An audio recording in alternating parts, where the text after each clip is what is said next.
contraindications for resuscitation? Unconsciousness.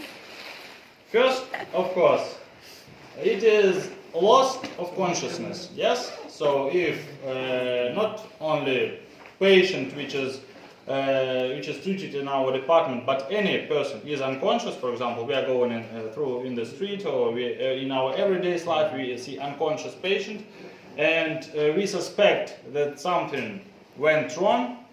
We should check this patient. For example, if he is unconscious in the cold weather, in all situations it is very bad for this person. Well, loss of consciousness. Loss of consciousness can be of three main reasons. First, it is normal, it is sleeping. So patient may just sleep, or person may just sleep.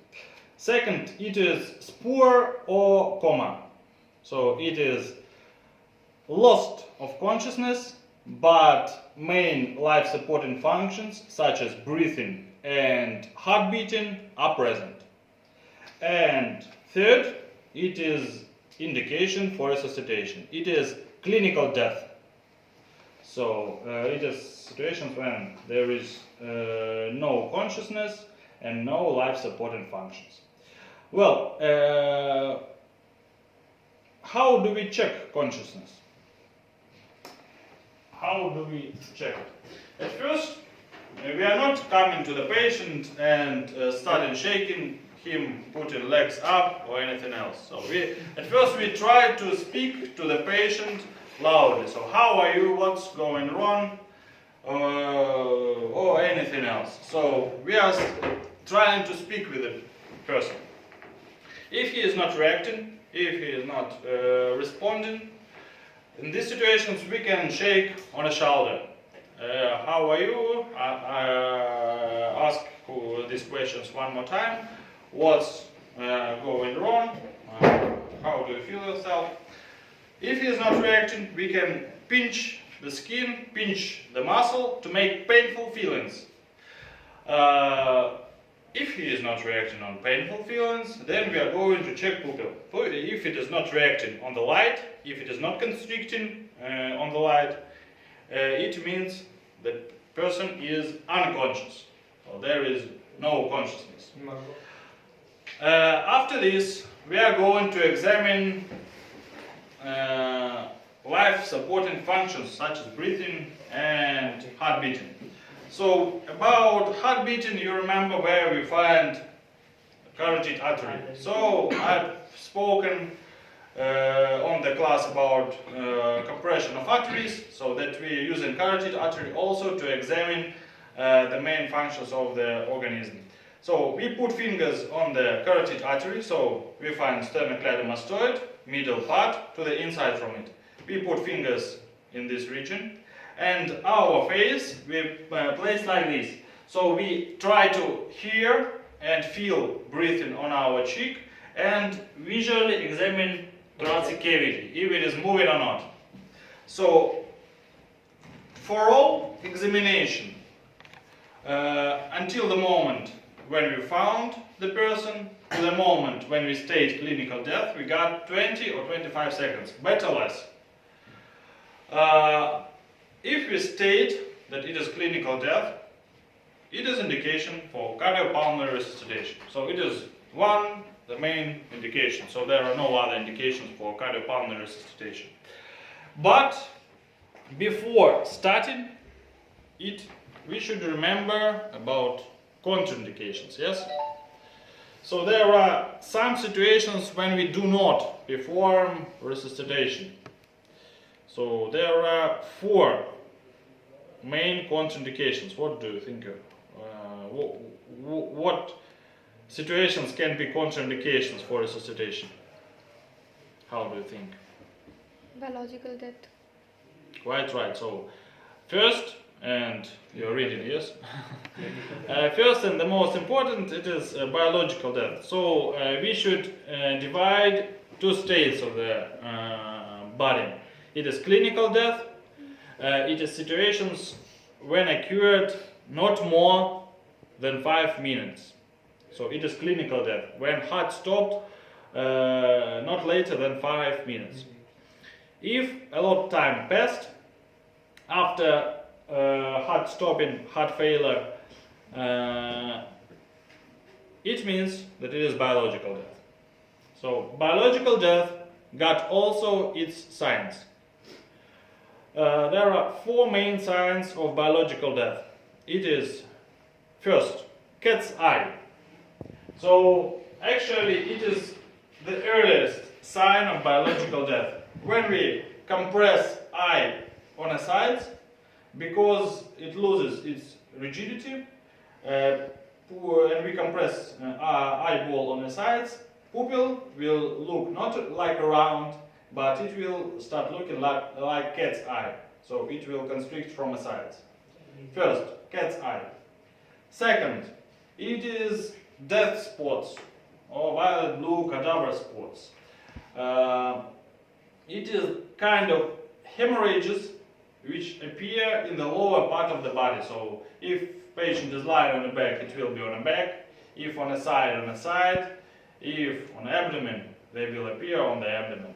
So it is kind of hemorrhages. So when blood stops circulating in the veins, in the capillaries, in the arteries, erythrocytes start going out from the blood vessels, and they are started to be collected in the lower part. So it's the reason of death spots.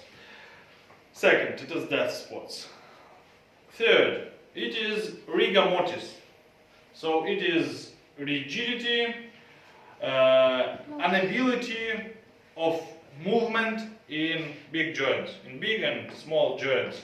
So when we try to move the joint and it is rigid, it cannot be moved. It occurs because of constriction of the muscles, which occurs after death. And fourth, it is low temperature of the body. So at normal room temperature, body loses its temperature 1 degree per hour. If you find out that body is cold, it means that a lot of time passed. Well, biological death. First contraindication. Second contraindication. So there are Clinical death. Clinical death. no. Clinical death is indication. Clinical death on the background of reliably established Whoa, yeah.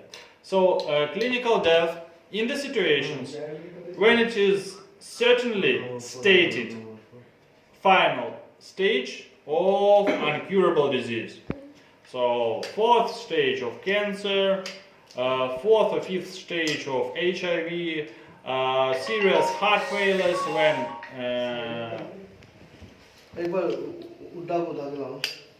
so that's someone else. Final stages of incurable diseases. Second indication. Third indication, contraindication, sorry. It is what? Muscle rigidity. Muscle what? It is what? So someone is damaged. Indications, it is categorical refusal. of the patient. Yes. Documentary stated refusal of the patient. So when patient stated, signed refusal to for him to be resuscitated. So when a patient doesn't want to be resuscitated. And fourth, it is main for me and for you. It is danger for our life and health. So for life and health of resuscitator. So when building is burning, when the roof is falling, we are not going to perform resuscitation because it is risk for our life. So we are going to move person outside to some safe place, and if it is necessary, we are going to perform resuscitation there. That's about contraindications. So 4 main contraindications. You should remember about them. If we found out no contraindications, then we are going to start resuscitation. The algorithm is rather easy. So it is first three letters of alphabet. A, B, C, yes. Airway, breathing, Airways, breathing and circulatory. Airways. So it is done. So first, it is airways. So at first we make three-stage movement to open airways. So we unfold neck, we hold the angles of the mandible, move it up, then open mouth with thumbs. So why we do move the mandible up? So when we move mandible up, we move root of the tongue up to open respiratory ways, because when muscles are relaxed, usually root of the tongue falls down and close throat. So at first we open mouth in such way, then we visually examine mouth. If there are some alien bodies, maybe food, maybe teeth implants, or anything else, we are going to remove it. The second, it is breathing support. It is breathing support with mask. respiratory. Yes, the mask.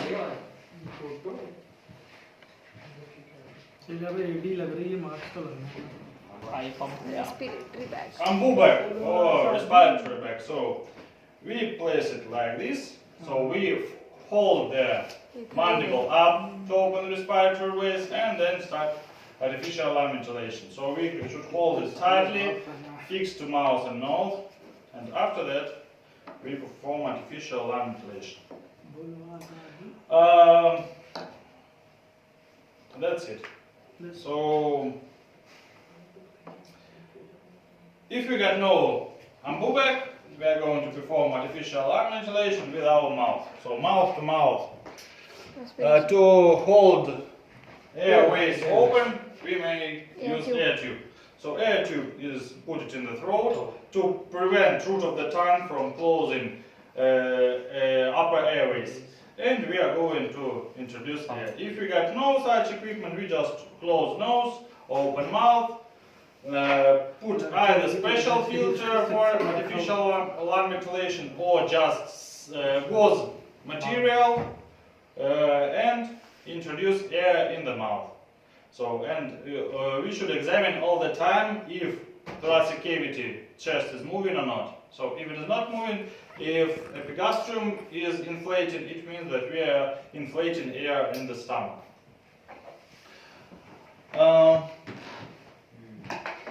And circulatory. So if patient is lying on the bed or on another soft surface, we should move this patient to some hard surface, some rigid surface. Yes, so maybe on the stretchers or on the floor.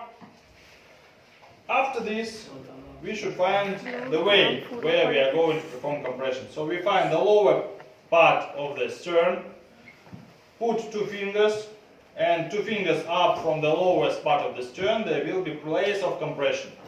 We are going to compress with this region of our bum. So it is placed like this.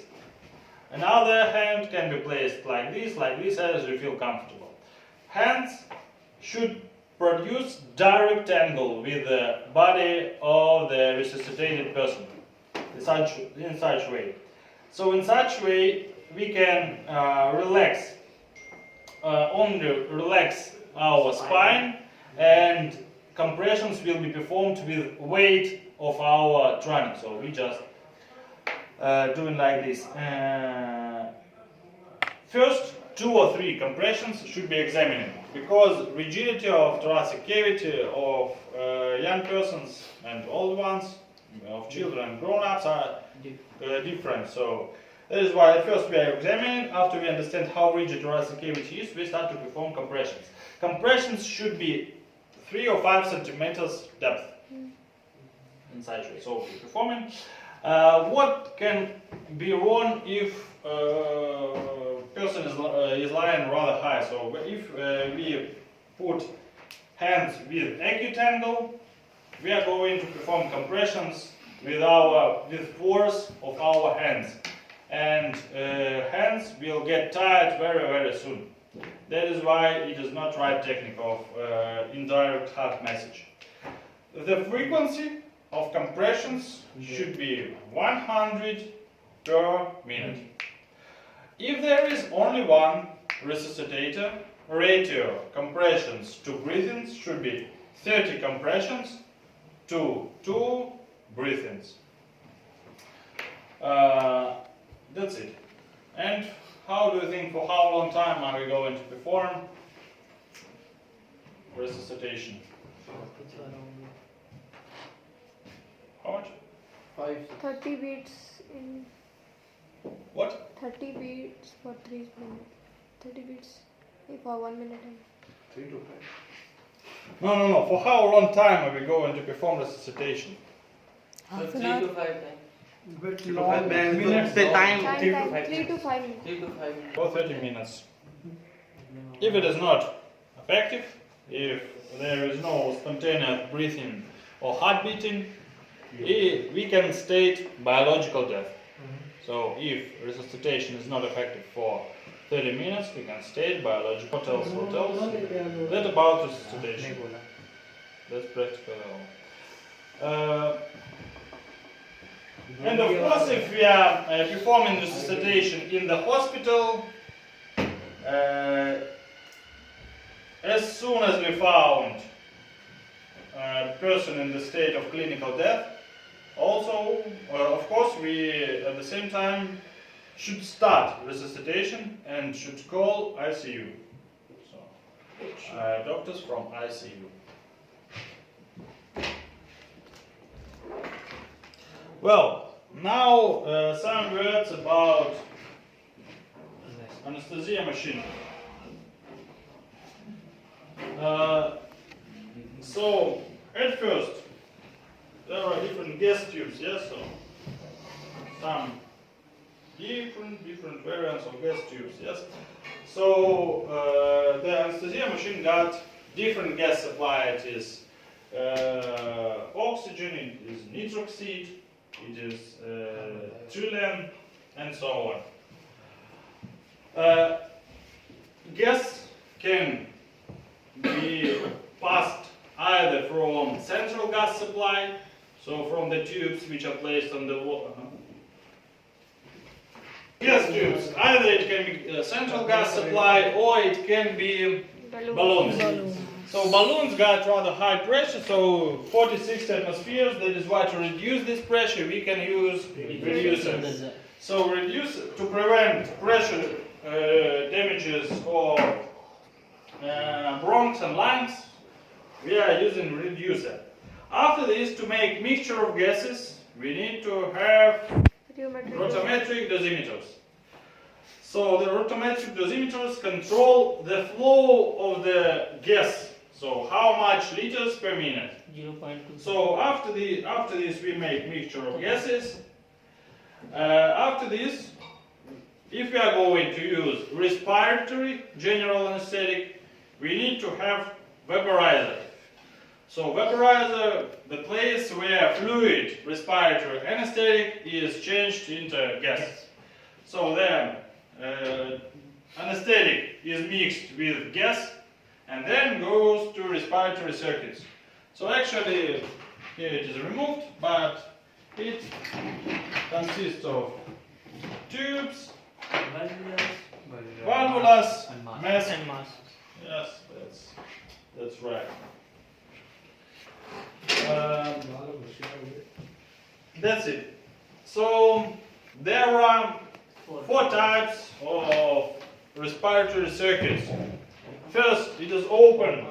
Open, it is kind of historical one. It is practically rather rarely used nowadays. Because there is difficult to control the dose, it is a big spending of anesthetic, and the anesthetic spoils the atmosphere of the operation room. So it is when we put mask on the mouth and nose of the patient in such way, then we put gauze material and drop ether on the mask. So patient breathing in and breathing out from the atmosphere. Half open. It is when breathing in is performed from the anesthesia machine, and breathing out to the atmosphere. So if breathing in is performed from anesthesia machine, we can control the dose of the anesthetic. Certainly control the dose. And breathing out to the atmosphere, so exhaled air still contains anesthetic, and that is why it is going to poison atmosphere. Next is half closed. So when breathing in from the machine, breathing out partially to the machine, partially to atmosphere. And closed, it is totally breathing in and breathing out to the machine. So if you are using closed or half-closed circuits, you remember that exhaled air contains increased amount of carbon dioxide. To eliminate carbon dioxide, we need to have absorber, soda lime. So it is kind of white granules, which change its color when it got filled with carbon dioxide.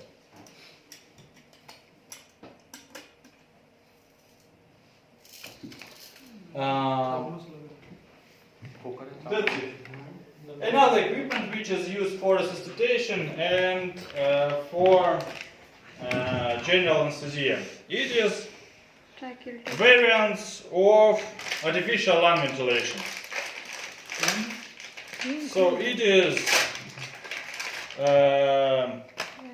trachea tube and laryngeal mask, yes? So trachea tube, it is the best variant for artificial lung ventilation because it is introduced in trachea. Then when we inflate the balloon on the end, it becomes airtight and it totally divides trachea from esophagus, and nothing, no vomit, no stomach contents can go to the trachea. But sometimes it is rather difficult to introduce this tube because of obesity, yes, because of a short neck. All the situations when it is difficult to unfold neck. So in these situations it may be difficult to introduce this tube. For these situations the laryngeal mask was designed. So it is easy to introduce, so we need only to open mouth and put it in the throat. After this we inflate the ring and it becomes airtight. So it is easy to put in. It doesn't injure trachea or larynx, but it doesn't also divide esophagus from trachea. And from this fact, it can cause aspiration. So stomach contents may pass to the trachea, and it can cause such serious complications as aspiration pneumonias. To introduce the trachea tube, we need to have laryngoscope. So it is play. At first we perform this 3-stage movement, yes. So we open mouth, move mandible up, introduce end of the branch in the larynx. Then we with the help of lamp, we visually identify larynx, and only when we identify larynx, we can pass the tube through larynx to trachea. After this, we inflate the balloon and start artificial lung ventilation. And some more equipment. It is mouth dilator. Mouth dilator. So it is used to open the mouth. So we just place between teeth. And then we open mouth. So better to use rubber coverings to prevent teeth damages. And it is tongue clamp. So we can clamp tongue, move it up to open the respiratory ways, and either introduce tube or air tube or anything you like. Remove alien bodies from the mouth. That's it.